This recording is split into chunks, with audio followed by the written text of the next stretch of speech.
Hello दोस्तों, मेरा नाम वाजिद है और मैं पिंडी का रहने वाला हूँ। मैं एक शादीशुदा आदमी हूँ और मेरे घर में मेरी एक बहन और मेरी बीवी है और मेरी बीवी के घर में इनकी एक अम्मी और एक भाई है जो ऑस्ट्रेलिया में मुकीम है। मेरे ससुर का इंतकाल हो चुका है।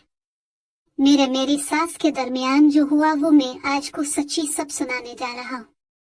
दोस्तों, अगर आप हमारे फेसबुक पेज पर हैं तो उसे फौरन लाइक और फॉलो कर लें और हमारी वीडियोस को सबके साथ शेयर करें। आप अपने सब ग्रुप में शेयर करें। शुक्रिया। दोस्तों, वैसे तो मेरी बीवी हमेशा अपने मैके चली जाती थी और मैं उसको वहां छोड़कर वापस आ जाता था, पर एक दिन मेरी सास ने बहुत कहा कि दामाद अब भी रुक जाएं, क्योंकि इन दिनों मैंने ऑफिस से छुट्टियां ली हुई थी। तो अब मेरे पास कोई बहाना भी न था, तो सास ने कहा कुछ दिन रुक जाओ, फिर अपनी बीवी को अपने साथ लेकर चले जाना। चुनांचे मैंने घर फोन करके अपनी उम्मी को भी बताया तो वो कहने लगी कि बेटा, जब सास मान से कहे तो बात नहीं टालनी चाहिए।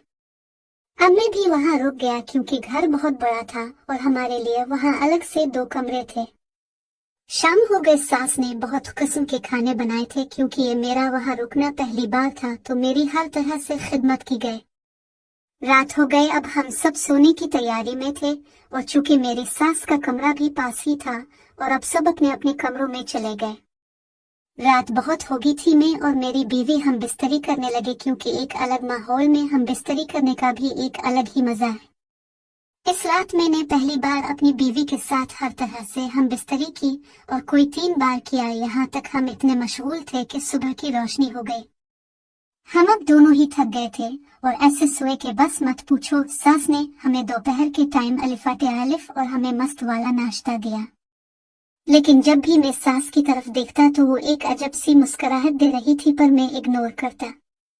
शाम हो गए तो मेरी बीवी ने मुझसे पूछा कि अगर आप इजाजत दो तो क्या मैं अपनी दोस्त हिना के पास जाऊं। हिना जो कि घर से कुछ ही गलियों के फासले पर रहती थी और मेरी बीवी की 55 की दोस्त थी। मैंने कहा जी जरूर, आपको जाना चाहिए। अगर उसे पता चलेगा कि तुम यहाँ कुछ दिन रुक कर गए हो तो शायद इसे बुरा लगे। तो कहा ठीक है, मैं और उम्मी जाते हैं। पर मेरी सास ने कहा कि नहीं बेटा, तुम जाओ, मैं क्या करोगी वहाँ जाके। जाओ और जाके इसके साथ वक्त बैठो, क्योंकि अगले महीने हिना की भी शादी होने वाली है। तो मेरी बीवी ने कहा ठीक माँ, मैं चली जाती हूँ और थोड़ा देर हो जाएगी। ये कहकर मेरी बीवी तैयार होने चली गई। फिर जब मैंने सास की तरफ देखा तो फिर वही नजरों से वो मुझे देख रही थी। वैसे मेरी सास की भी कम उम्री में शादी हो गई थी और वो भी बिला की खूबसूरत थी। बस मेरे ससुर का एक एक्सीडेंट में इंतकाल हो गया था। मेरी बीवी अब अपनी सहेली के घर जा चुकी थी और घर में बस मैं और सास ही थे।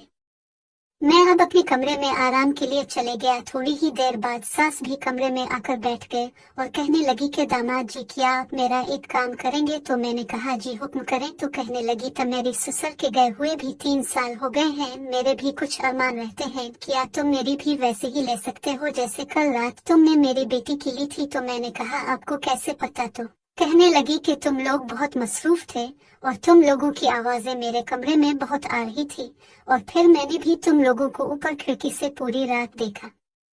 मुझे भी तलब होगी है। और ये कहते हुए सास ने मेरे इसको पकड़ लिया। मैंने कहा नहीं, ये गलत है। कहने लगी गलत सही का मुझे नहीं पता, बस तुम मेरी प्यास बुझा दो। और सास ने मेरा पाजामा उतारा और मारने लगी, बोलने लगी बहुत लकी है मेरी बेटी जिसको ये जवान लंबा मोटा सख्त ला मिला। और सास तो अब मेरा अपने हक तक ले रही थी और कहा तुम कुछ मत करना, सब मैं करूंगी। और बस वो चुप पर मारे जा रही थी और अपने कपड़े भी उतार दिए थे। सास का जिस्म भी बहुत कमाल का था, बड़े बड़े गैन और की तो क्या बात, मोटी और गोल मटोल, वाह क्या बात। अब सास ने देर न करते हुए मेरे लाम पर आकर बैठ गए। मुझे सास अपने दौर की मंची हुई औरत लग रही थी। कहने लगी मुझे ऐसे ही ऊपर लाम पर बैठना पसंद है, इससे आदमी का लाम पूरा अंदर तक जाता है, इससे लज्जत में बहुत इजाफा होता है और औरत जल्दी फारिग होती है। सास ने तो मेरी बीवी से भी ज्यादा मजा दिया और जिन पे मार मार कर मेरे पेट में दर्द कर दिया था। अब सास ने जोर से आह भरी और मुझे जोर से झक्कर लिया और अपने अंदर ही फारिग हो गए। अब कुछ ही सेकंड्स बाद में भी फारिग हो गया इनके अंदर ही। तो कहने लगी कोई बात नहीं, मुझे पता है कि बच्चे कैसे रोकना है। बस हमें फारिग हुए 10 मिनट ही हुए थे कि मेरी बीवी भी اور کیونکہ رات ہو چکی تھی تو ہم سب نے مل کر کھانا کھایا اور اپنے اپنے کمروں میں چلے گئے۔